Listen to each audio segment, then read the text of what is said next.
Hi everyone, and welcome to the General Hospital recap for October 30th. As always, don't forget to subscribe so you don't miss any of our videos or recaps, and also be a beauty and hit that bell down below so you get notified every time we upload a new video. Let's get right to it. Nothing out of the ordinary, nothing strange going on, just, normal stuff.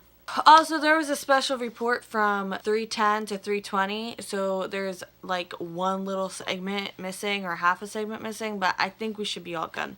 So at Pier 55, or the sketchy place as I've been calling it, Klein drops Sam into the water and runs the other way. Of course, Jason dives in for her. Patient Jason, Steve Burton Jason, he dives in for her.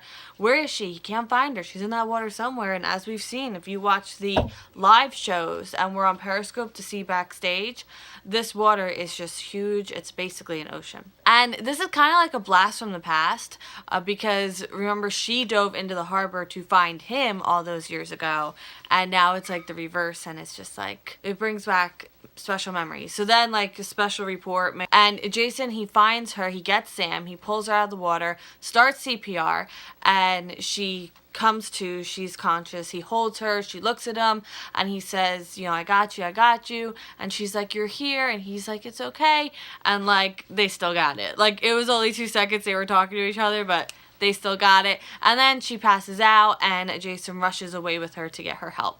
At General Hospital, Monica tells Port Charles Jason something else happened at the party after he left. There was another man, and he took Sam, and Franco hears this. So she tells him about Skylight Man, who came through the roof. He went after the man who took Sam, and Andre is hearing all of this, and this guy looked like he wanted to rescue Sam from this guy. And then special reports. Andre is moving around with the conversation so he can always hear what's being said. And Jordan is asking Monica questions. She's asking her for any details about any of the men, especially maybe Skylight Man. And Monica says it doesn't make any sense, and Franco's really anxious. Monica says the man from the skylight looked like, but it couldn't be, and then Andre rushes off. Franco wants to ask Monica something, but she literally doesn't want to talk to him at all. She's like, bye. And Klein calls Andre. He wants to meet, and Andre's like, I didn't know you guys were planning on taking Sam, and Klein's like, I got this. Monica tells Elizabeth that Sam was abducted. A man went after the man who abducted Sam, though. Monica said that if she didn't know any better, she'd say the man who went after Sam and the other guy was Jason. The only way that could be possible, though, is if there were two Jasons. Just wait. Franco finds Andre and says that he has to talk to him about Andrew and Jason Moore. Ooh. Griffin and Ava are also at the hospital. He says Elizabeth will be okay. They talk about their friend and Port Charles Jason and how crazy this is all going to be when everything starts getting put together. Griffin says that they can help each other. There's not much they can do for anyone else in this situation, but let's go do stuff. And then special report. At the Metro Court, Dante is looking through footage. Jordan arrives, but these guys had scramblers and scrambled the footage. He tells her that Sam Morgan was taken hostage. Dante tells her also about Skylight Man. This man didn't want to shoot innocent bystanders, but Dante is holding back something, and he says he will tell her. He just needs to look through some footage first. He needs to be comfortable with what he's thinking. Jordan is going to go to the hospital, and Dante's going to go back to the footage. Port Charles Jason comes back to see the footage. Sam is clearly injected with something, and there's a clear shot, and he asks Port Charles Jason if he sees anything familiar. Dante wants him to watch one more thing, a partial of Skylight Man, and Dante also tells him that the man came in with Sunny, and Sunny won't say anything, and that makes Jason mad. As Sunny's, Carly and Sunny arrive back. Carly wants to know what is going on, and Sunny tells her that Skylight Man was Jason, and Carly's like, no. And Sunny's like, no. And he's like, our Jason for the last 2 years hasn't been Jason. And then special report, and then we come back. Carly wants this broken down to her, like, piece by piece. He tells her about the alarm at the safe house, and someone tried to reset it using a code from 2012. Remember 2012? That was a surprisingly long time ago. Jason had bought this safe house, so he would definitely know where it is. He went right in, and then he heard Jason say his name. When he mentions that they had guns on each other, Carly's convinced that this means that he's not Jason, because Jason would never pull a gun on Sonny. But Sonny says, well, he wasn't going to shoot. He just brought it because, you know, I'd brought someone else before, and he didn't know if he was going to have to hold someone else off while we talked. Jordan then shows up at Sonny's house. The gunmen have lawyered up. She asks Sonny what else he knows. He doesn't have much more than his original statement, and he won't elaborate on his friend, Mr. Skylight. Jordan has to go debrief the mayor now, so their meeting kind of gets cut short a little bit. Carly trusts Sonny. She just thinks his judgment is affected because losing Jason and getting him back and him being different has affected both of them. And Sonny says he knows his best friend. He's sure of this.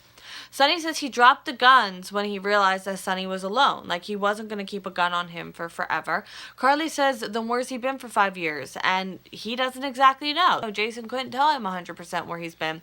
Sonny says a plant would have had some lie. He would have, you know, made a solid lie, so it couldn't be questioned. And Carly says, well, we can't prove his story.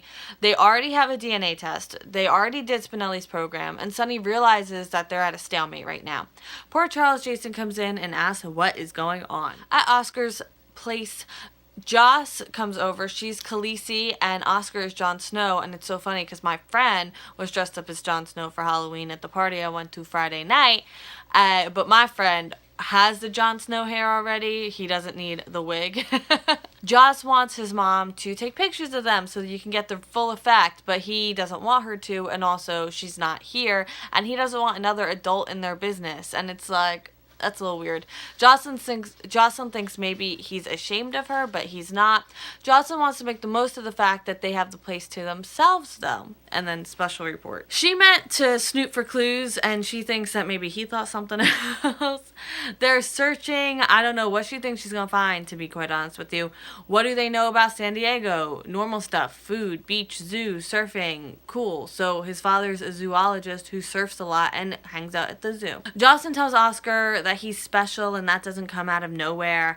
And then Jocelyn gets a text. It's Trina. They need to clean up and get to the party because now they're super late to Trina's party. Oscar hints maybe something could be hidden in plain sight because that's the kind of person his mom is. And then Jocelyn finds the Ask Man Landers book and says that he's Dante's partner at the PCPD.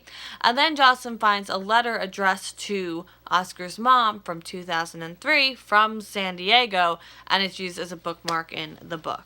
At the Floating Rib, Ava and Griffin are having dinner, and like, now I want barbecue, and now it's a day later, and now I want barbecue again. Ava keeps mentioning people looking at them, or people thinking they're on a date, and he says, well, let them, we don't have to label anything. He says he's not seeing anyone else, though, and then they go play darts and stuff. And now, end scene. Oscar looks at the letter. He doesn't know if he wants to read it, though. It is private. And Jocelyn, she gets it. Oscar does want to know, though, so he opens the letter. And it says, Kim, sorry I have to go. I'll miss you. I hope you like the gift. Every part reminds me of me and you. I hope it does the same. And it's not signed. There's no signature. There's no name. That'd be too easy. But Jocelyn feels it's a new lead because then if they find the gift, they might be able to figure it out. Ava's going to call a car to take her home, and Griffin's like, well, I'll drive you home. And she's like, no, I don't trust myself not to ask you in. And, you know, he would accept, and then she'd want him to stay, and he would. And she wants more to this than that. So she's going to call a car. But he does ask her on a second date. Franco thinks the Metro Court incident ties to Andrew Moore, and Andre says book an appointment. Ooh, that's mean. Franco comes back into Elizabeth's room. Liz is kind of hopped up on drugs, and she says Sam will be okay because Jason will save her like Jason saved her. Poor Charles Jason knows Sonny knows Skylight Man, okay? Mr. Skylight. Light me a sky. Dun, dun, dun, dun. And he asks who he is, and Jason wants to talk to him, and Sonny says he can't contact him, and poor Charles Jason asks where his wife is. Like, he is livid as Sonny right now. And Carly's kind of in the back, like, seeing this, like, maybe there's something to this, because has Jason ever been, like, livid at Sonny before? Then patient Jason, Steve Burton Jason, comes through the back door, holding Sam, and they're all face to face, and it's more than any of us, I think, could have hoped for, because, like, they're just diving into this head first, like, into a harbor. Hey! Alright, so that is it for the 30th. I'll be with you soon for the 31st, and I hope you have a great night. Bye!